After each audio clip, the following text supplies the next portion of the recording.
Hey, what's up, everybody? BDF44 coming at you another video. All right, so I'd say about 4 hours, 3 hours after the game ended, where the Lakers beat the Warriors in game three, 30-point win.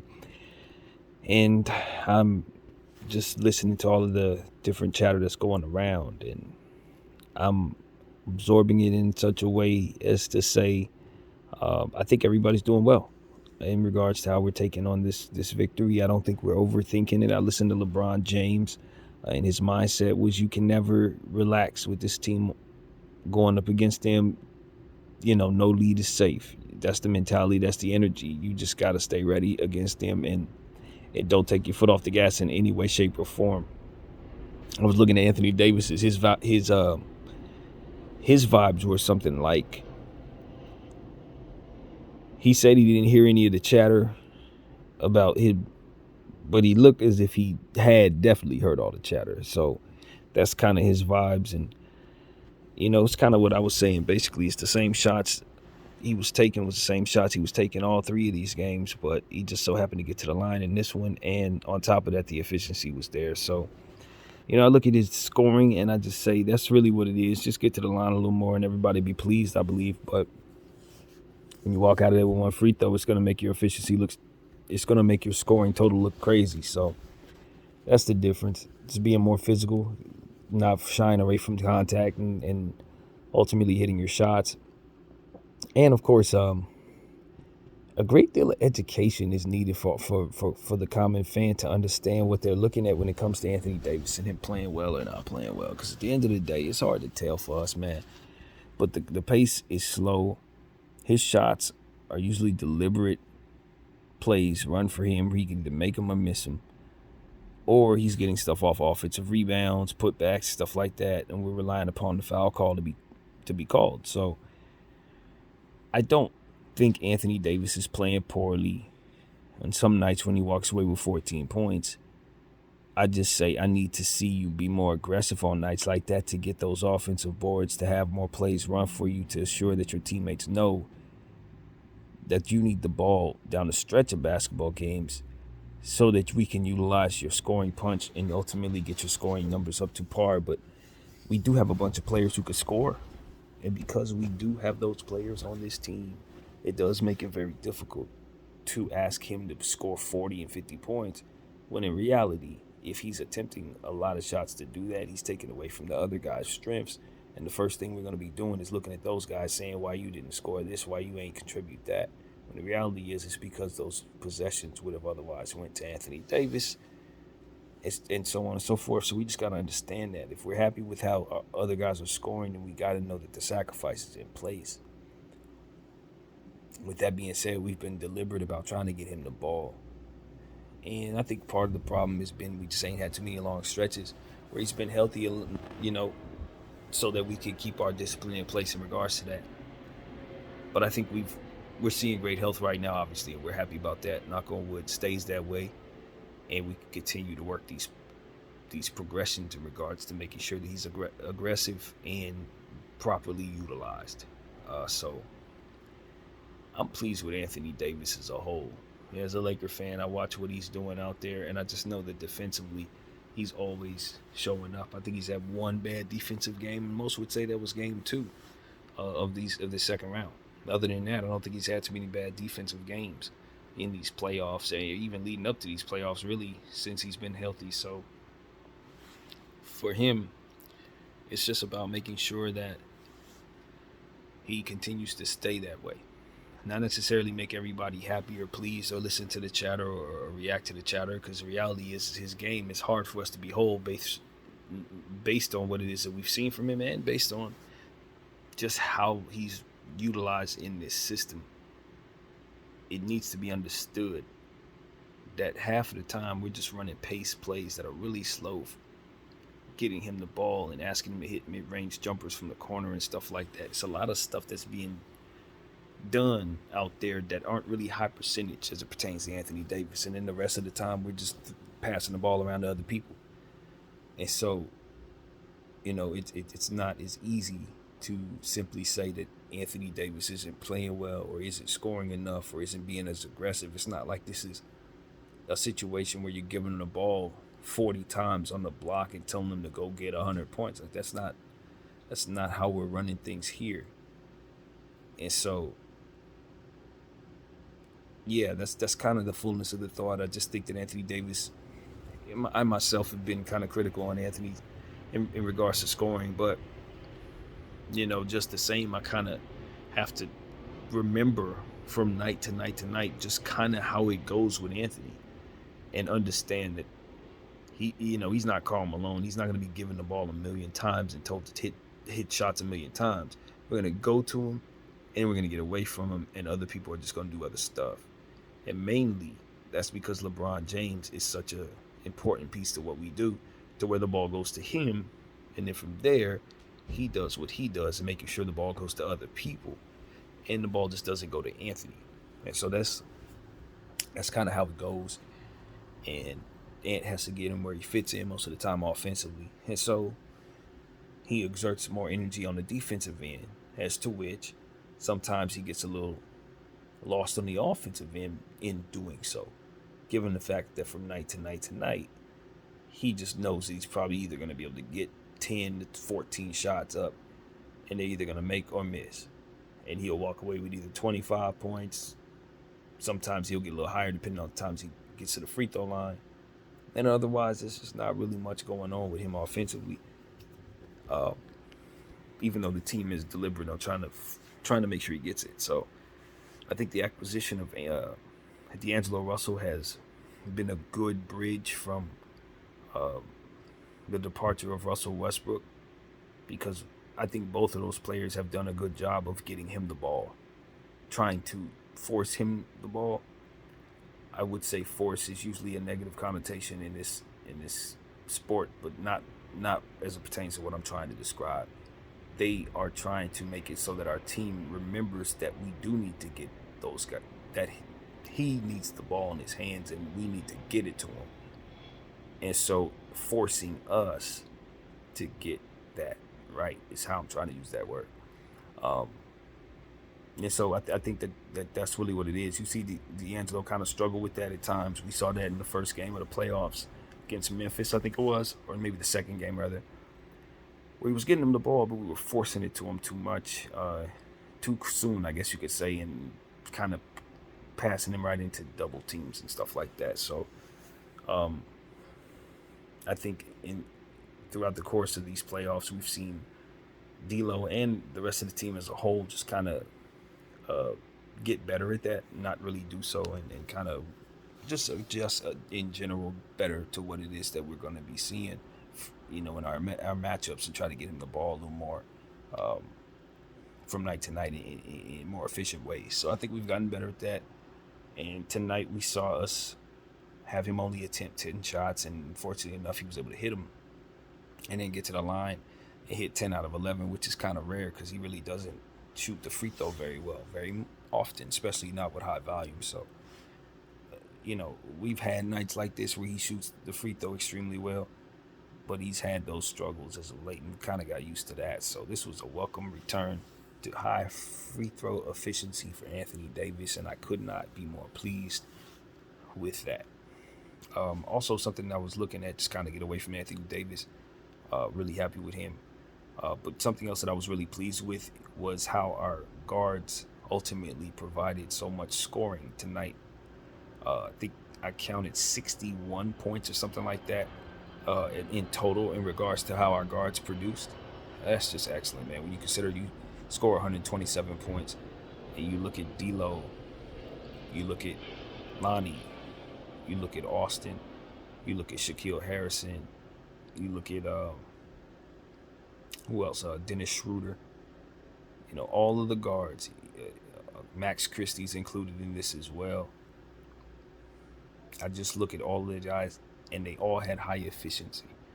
And that's something that was really key tonight, just making sure that we benefited from home court, advantages, like just in general, when you have your home crowd behind you, role players tend to not struggle as much. They know that the crowd is behind them, the floor is comfortable, the gym is what they usually shoot around in, and it's just not much of a problem to hit some of these shots. And you saw it. You saw our guys really do well. Now the question is there any chance in hell they gonna shoot like that when we get back to Chase Center? Because that's when you really need guys like that to step up and be high efficiency for yourself. Some of the stuff that we saw tonight, I'm just curious to see if it does translate to us doing that back at home on the road, because obviously we struggled in game two, and hardly got any production from our guards. So when you consider how much they did tonight and how much our role players contributed tonight, the contrast is glaring, and we wanted to translate on the road, But for now, we're happy that it happened at home, and we still got another home game to try to defend. And I think the Golden State Warriors are going to look at what took place tonight, and they're going to come out wanting to get out on us fast. They're going to want to jump out and probably try to get out to a double-digit lead early in the game. And so we need to anticipate that type of fast start. We need to anticipate more adjustments. And don't expect that those adjustments are going to come without antics, because at this point we've already seen how far they're willing to go. And the way they did Anthony Davis tonight on multiple occasions, starting off with hitting him in the head, and then further with Moses Moody pulling him down by the leg, and then from there, of course, we saw what took place, where clearly Draymond Green didn't have to put his knee up, and ultimately the man fell on his knee, and it's one of those situations where it's like, look, putting an elbow on a guy, putting a knee on a guy, that's going to happen in other ways. So it's not like I'm crying super foul in regards to dishing punishment. That's a blow that would have came in midair, if not in that way. But just the same, you don't want to see a guy who's as fragile as Anthony Davis, who means as much to your team as Anthony Davis, take on excess punishment, especially in non-basketball plays. I didn't like it, but I don't know that if I'm on Draymond's team, I'm really caring anything about that. They just need to find a way to stop Anthony Davis, because honestly, he's really killing them, and we got to be ready for that. With that being said, they're going to keep on doing dirty stuff. I think they think that what Dennis Schroeder did, grabbing people's knees around screens, was dirty. So I think they think they're retaliating to something like that. I don't really know how to view what Dennis did, but I know I wouldn't like my knee pulled, just to be honest with you. So it's kind of dangerous when you start messing around with how sensitive ligaments can be and stuff like that. So you just want to be, you want to acknowledge that if you're a Laker fan, when you consider how dirty Draymond's move was against AD. At the end of the day, both of these teams are in the trenches. The pressure's on. Both of these teams got older players with legacies on the line, and very, very prestigious legacies at that. So it is going to get dirty out there. It is going to get kind of nasty, because one team does have an advantage over the other, and it ain't looking good for the defending champs, to be honest with you. So I expect more crap, more fights, more nonsense from those guys, because quite honestly, there ain't a whole lot else they can do. They can keep on shooting threes, maybe try to rearrange what they have, but at the end of the day, as I've told you guys in many videos, Golden State Warriors don't necessarily have what they need to defend this team. They can go out and make some trades in the offseason and give themselves something that'll help themselves, and I'm pretty sure they'll come back next year constructed better to try to beat us, as I'm sure other teams will try to mold themselves, try to beat what they've seen here. But right now, that's not what they got. And because they don't have it, they're going to have to find another way to overcome this disadvantage. And unless they don't have any good luck in regards to health, which could kind of help them out in that way, knock on wood for us that doesn't come. But other than that, they're 2 games away from going home, and wins away from going home, rather. And I know that they're a proud bunch. I know that it's not difficult for them to have an incredible shooting night where they shoot unprecedented ways, but when you understand the game, you understand that that is not something that they can sustain throughout 48 minutes without first establishing the paint. in some way. They must be able to get into our paint. They must be able to get boards. They must be able to overcome the Anthony Davis factor. And honestly, I don't think they can, man. I'm just telling y'all the truth. I don't see an answer for them in regards to overcoming Anthony Davis' disruption of their defense, their offensive flow. That's really what it comes down to. And the adjustments that we've made from 2 to 3 have been absolutely awesome. Just as their adjustment from 1 to 2 was awesome. We acknowledged that there were some things we could do differently, and we did them. And I like the buttons that were pressed. I was trying to figure out why Austin Reaves was a plus 31 out there when he had shot so poorly and accumulated so little in boards and rebounds and all these other different things. But the reality was he didn't turn the ball over. I don't believe he fouled. And on top of that, he was chasing Steph Curry around a great deal, having us taking Vanderbilt off of him. And we put him on there, and he did a good job on Steph. Steph had about 15 points tonight in the various circumstances. We threw other things as well at him, but you can't take away from what Austin was able to do in that adjustment and how well he adjusted to all that running and darting around screens and stuff. So even though he shot poorly in the first half, I think in the second half he really stabilized himself, and we saw that 3-point shot fall. And so I'm confident that eventually he'll get back to his efficient ways, because when Austin is very efficient, he makes us a much more potent and deadly basketball team. So hopefully we can get him back on track. Hopefully the rest will come for all of our team tonight. It was something that LeBron James mentioned, and what his mindset is right now is, with one day between each game, it's just rest right now. That's all there is for the team at this point.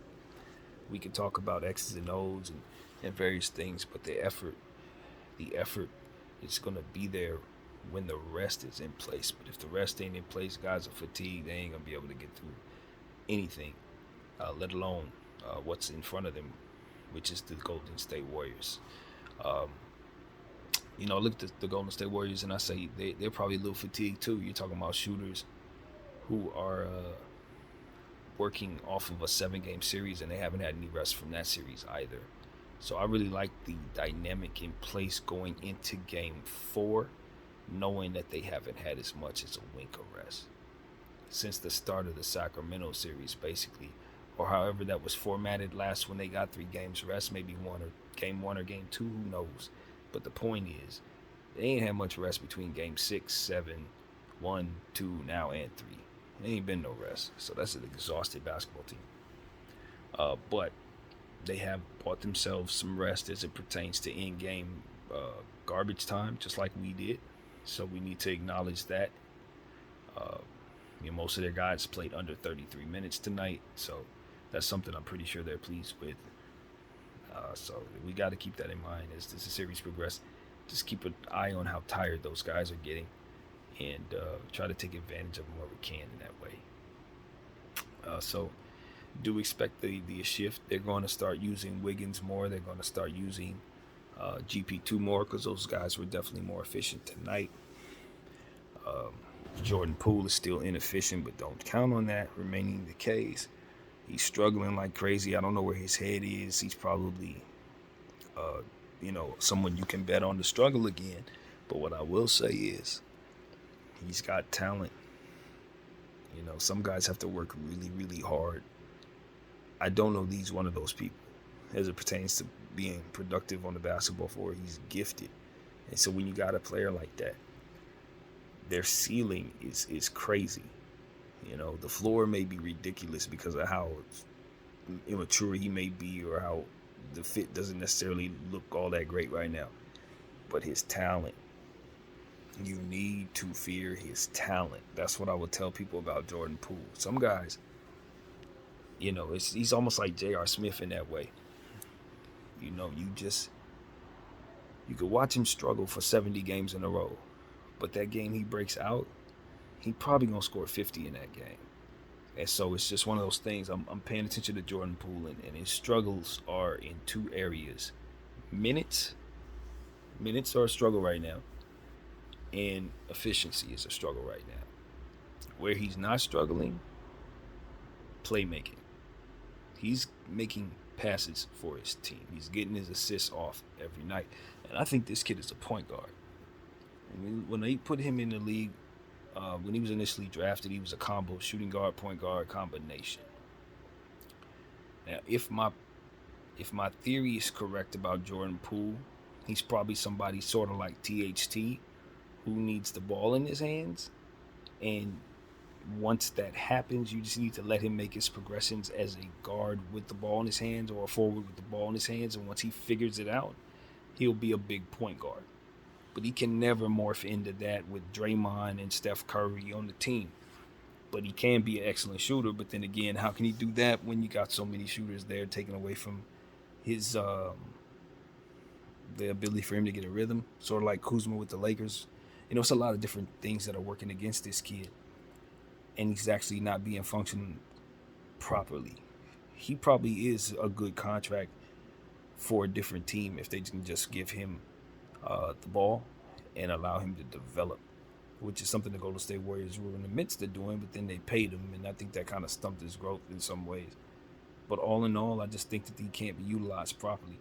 Now, they can do some shaving of their roster and get him, to kind of fit more, which is something they probably are going to do if they decide not to trade him. But all in all, I just don't think he really makes much sense right now for them in this series. But that does not mean he can't severely hurt us when we least expect it. So we need to always keep a very good defender on him and just understand that just because he's struggling doesn't mean he can't return to good shooting ways. We saw it in the first game, and I don't think we've seen the last of Jordan Poole in this series. Definitely do not. So, yeah, the size mismatch is definitely something we're taking advantage of. The JaMychal Green thing was a one-day thing. I don't think they can go back to him and expect efficiency from behind the arc, anything like that, especially on the road. This just looks bad for them. Donte DiVincenzo had another inefficient evening, but I still think that he's one of their most potent weapons. It's just a shame for their sake that they can't find enough minutes for him. But all in all, he did not really do well with the minutes given tonight. So I definitely want to credit our defense for a lot of what inefficiency those players had tonight, because they couldn't get nothing going, man. And I think our guys handled it very well. Lonnie Walker defensively needs to be given credit, because a lot of times people love to say that he can't play no defense. Oh, that was the thing at the beginning of the season. We reference it a lot. Oh, Lonnie can't play D. We don't want to see him out there. And we said it. Just let him get out there and get some playing time. Let's see what the man can actually do for the Lakers before we label him anything at all, because we just don't know. And sure enough, here we are, Game 3. I think he had like 2 steals, a block, in limited minutes, 24 minutes, I believe it was. High efficiency on the scoring. I just really, really think he can complement defensive lineups. You know what I mean? A lot of times we didn't use him in those lineups because we figured he couldn't play D, but that doesn't make any sense when you consider how much of an asset he can be in transition. You know what I mean? So it's like, yo, I put that in a video, and maybe a day and a half later, he's getting 24 minutes. I like to think in my own skull that I'm influencing the team in positive ways. You tell me, I don't know. But the case that I've made for Lonnie Walker had never been stronger on this channel. And we see him play, man. So I'm just glad that the coach is doing what it is that I think works. Salute to Kobe Minnie, for sure. It's one of those things where you just got to let a guy who can do some things for your team show you that he can help you in ways that you haven't asked him to. And that is ultimately the biggest case for Lonnie Walker, is that he can do that. Going forward, I want to just see us put him in good lineups, because the lineup we had at the end of that first quarter was it was bad, man. And I just never want to see us try to ask Rui and LeBron to be the center and power forward ever again.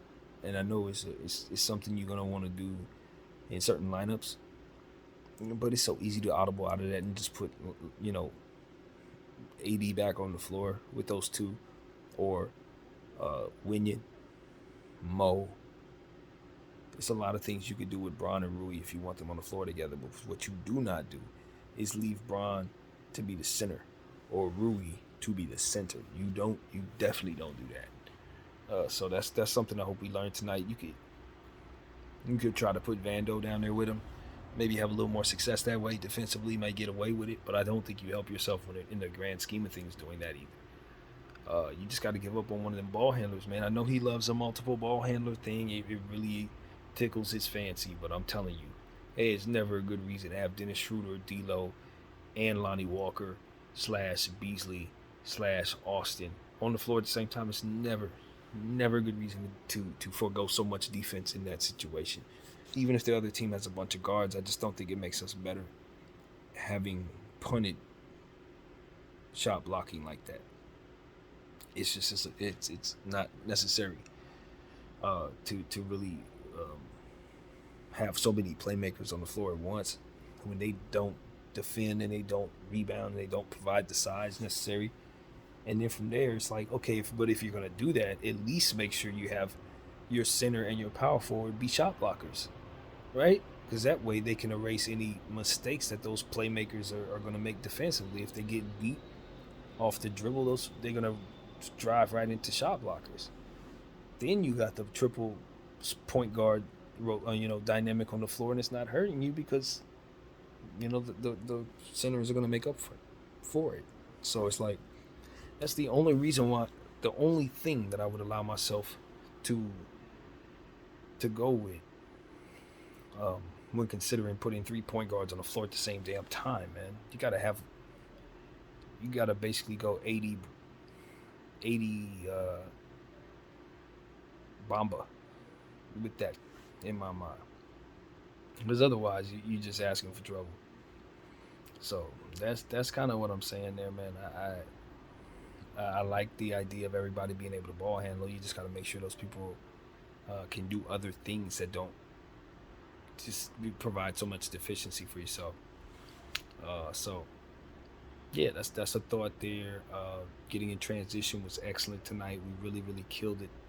Defense to offense, gotta love that. The Los Angeles Lakers are so much better of a team when they put their mind into defensive principles and then turning it into action. And that's what we saw tonight. We put our foot on the gas against that team, and they couldn't get nothing going on the road. All them shots they thought was falling, and Chase Center was bricking tonight. And we just love to see it, man. Unprecedented bad shooting, and you don't know how much credit to give yourself in terms of the team's defense versus just the Golden State Warriors shooting poorly. I'm really not sure, but I know how good our defense looked out there, and that's bottom line. I know we affected a lot of shots. I know that. What I want to know is how they feel about the officiating. That's what I want to know. Because at the end of the day, we did shoot a lot of 3-point shots. This was not one of those 20 3-point shots attempted nights for the Lakers. We attempted over 30 3-point shots. Hit a lot of them, felt good about it too. Still got to the line quite a bit. They did not shoot a lot of they didn't shoot a lot of free throws, obviously, but they did shoot a lot of threes, so it's no wonder why they got to the line so few times. But I think they have a legitimate question to wonder how we got to the line so many times. I guess that's what I'm curious to see the tape on and play that back and see if it all looks pretty solid. But even if it don't, I'm pretty sure they'll take plenty from us. So I ain't going to do any complaining, but it is a quite a glare right there when you look at the free throw differential there between the two teams. But it is what it is, man. Feels good to be on my side, that's for sure. The Golden State Warriors are a fantastic ball club. We know it's going to take everything and a half to beat them. Just because we got this win tonight, it don't mean that we should think we won the series. It ain't going to win you the series to win Game 3 by 30 points. I'm sorry, it don't work like that. You got to win 2 more games. Just like I said to them after they won Game 2 by 27 points. That wasn't going to win you no series. You got to do that 3 more times or so. And that is still their reality after blowing us out by 27. They still got to do it 3 more times, and I think that's exactly what they're thinking. They're going to burn the tape on this one. They're going to make the adjustments. They're going to think back on all the times they beat other teams going through whatever wars they went through, and they're going to think of us as yet another battle test that they're going to have to overcome. And we're going to have to prove to be a lot more than that. And that's what it comes down to. We are not a test for them. We're the end. That's what it comes down to. We're the end of their season. And so we need to make sure that we act as accordingly and be stone faced as it pertains to defeating this team. We think about all the times that they defeated us. We think about all the different teams that they've beaten in the playoffs, sent home, and understand that we have an opportunity to not have it go down like that. We legitimately have an opportunity to defeat the Golden State Warriors, and many teams wish they had enough. Many teams wish they had Anthony Davis some of them years. Many teams wish they had LeBron James some of them years when they went up against the Warriors and didn't have enough. So we got enough. In fact, we got too much for them. And in tribute to every one of the teams that they've ever defeated, we need to take it out on them and make sure that we avenge all of them. So that's how I feel, man. The Golden State Warriors are in our clutches. We have an advantage in this series. They're a proud bunch with a lot of talent. But overcoming us is going to prove to be too much if we're focused. And that's what it really comes down to. And so, man, like I said, 10 wins away from Larry O'Brien. And even though we feel we're getting wins rather frequently, I do not think we should get cocky in any way. This team has been in these situations a million times, and the only way you're going to defeat them is with effort and focus, and as we've said, paying attention to detail and making sure you react to whatever adjustments are made in game, as well as, of course, right now afterwards. So that's what it is, man. That's what I wanted to give you guys. This has just been an excellent day, an excellent series thus far. Even though the games have been a blowout, it hasn't been without its moments in terms of, keeping us entertained. I forgot to mention the dunk tonight that Wiggins had, which was fantastic. You got to give him his credit, even though in a losing effort it didn't work out. I ain't going to say he got Anthony Davis on a poster because Anthony really did move out the way, but the dunk was phenomenal just the same. So that's what it is, man. You give the champs their respect in regards to the fact that they're going to hit you back. You don't sit up here and dance around because you beat them by 30. You remember they just beat you by 27. So it's even. We got our lick back. We got our lick back. That's all it is, man. We know what it is. Get back to our respective corners and get ready for another punch. Get ready to throw another punch just the same. And it ain't going to stop it at game 3. Sorry, it don't work like that. So if anybody's confused, mathematically, you can very much still lose Los Angeles. It's ain't one of them situations where oh my God, we won this series. Let's go ahead and get us a championship trophy for this. Nah, we don't put no banners up for this, none of that. I saw the promotion that the Lakers have. It said California State Championship. I like it to a degree, but to another degree, it almost speaks to something else. And I don't know, maybe I'm just weird. But it's just like, I don't get no trophy for this. This ain't no state championship. We didn't beat the Clippers. We didn't beat the Kings. So, you know what I mean? We didn't get the championship, even if we beat these guys. But what we do get is an opportunity at another round. And that's what we need to be focused on, is trying to get out of this one. Less basketball is best basketball for this basketball team. I keep telling y'all, if we can get out of this thing in 5, finish off this thing in 5. We don't disrespect the Golden State Warriors, but we do know that we have our advantages, and we don't expect to lose game 3. So let's get out here and protect our house. Be efficient in what it is that we're going to try to accomplish in doing so, and then focus on whatever comes after that. Because we know we need the urgency to win this particular game, because we don't want to even up this series headed back to Golden State with 2 games potentially to play in their house. Hell no. Hell no. I'm telling you guys, we want something else, and that something else is rest. We ain't going to get it if we keep fooling around with this little team. Okay, so that's what it really comes down to. Take care of business, LA. Know who you are, know your worth. We're going after number 18. It's close. And Golden State is in the way. And they are not something that we can't overcome based on what it is that we've become. So kudos to Rob Pelinka for putting together the trades, and Jeanie Buss on signing off on everything that we've done. kudos on Darvin Ham, who's continuing to grow in these playoffs and showing us he can be a playoff strategist, who made some excellent, stellar adjustments in Game 3 from Game 2. And that needs to be said on a very, very high note. Darvin Ham won the coaching battle tonight in this particular game. And so that needs to be understood. All in all, I thought we did a great job. I thought we dominated this team on both sides of the floor, and even though we let them get offensive boards like crazy, in the end, we still love our effort. We love how it turned out. We love how we shot, obviously. And we love how we held the Golden State Warriors to a very, very poor percentage from everywhere that mattered. So that's what it really came down to, pure and utter domination in one game. And so that's just all it is. It's one game, man. We ain't getting too happy. We humble. We hungry. And we're going to stay ready. So that's what I got to say, man. That's where my head is. I appreciate everybody for rocking with BDF 44. I'm out.